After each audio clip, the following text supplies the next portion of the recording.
ask Americans about democracy, they almost all quote Abraham Lincoln. Government of the people, by the people, for the people. The classic statement. They don't realize he was quoting a pastor who'd used it just 3 or 4 months earlier.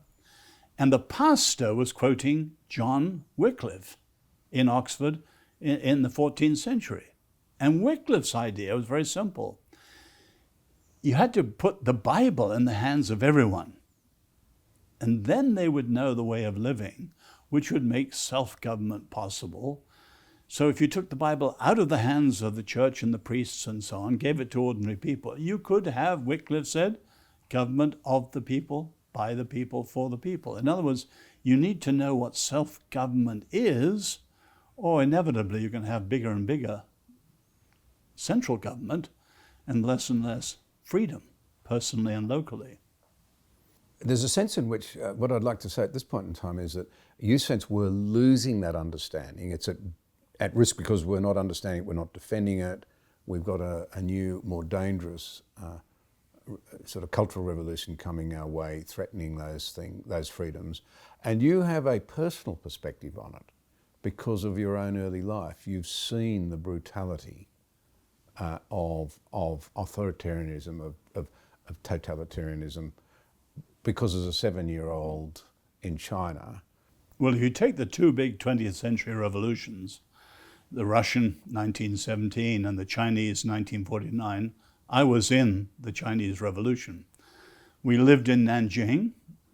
My parents had seen World War II and violence through plague and all sorts of things. We'd seen death all around us. But I'll never forget the day in January 49, my dad said to me, "Son, we're in trouble. Chiang Kai-shek has just abandoned the city and the Red Army's on the way."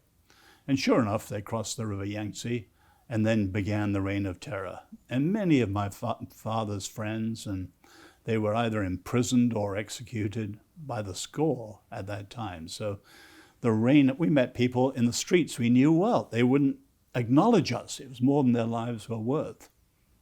So I remember very vividly the experience. But importantly, many years later, when I was a graduate student at Oxford, I had dinner. I used to go to All Souls, where my tutor was.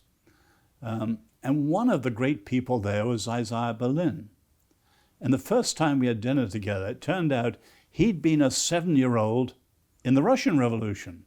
Two 7-year-olds in two of the most brutal revolutions that produced untold human misery. And we both agreed, thank God, the English-speaking people stood against dictatorships.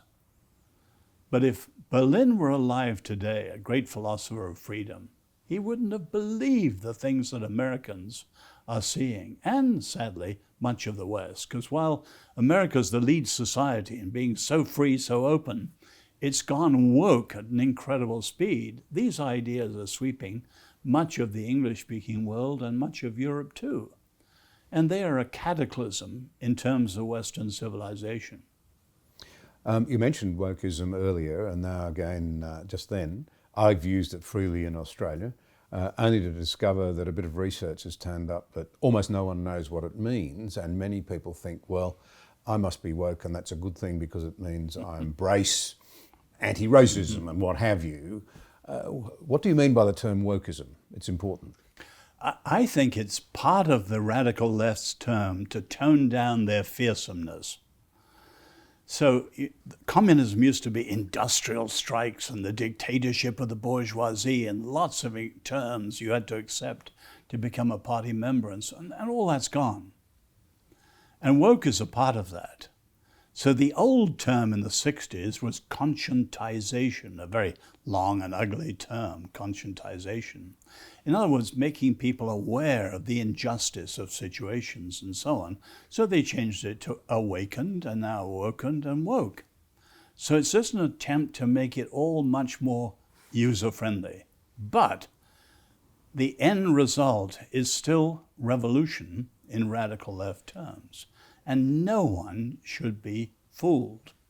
It's not just a friendly folk term that's come from the African Americans or whatever. It is freighted now with revolutionary ideas, and we should examine it very carefully.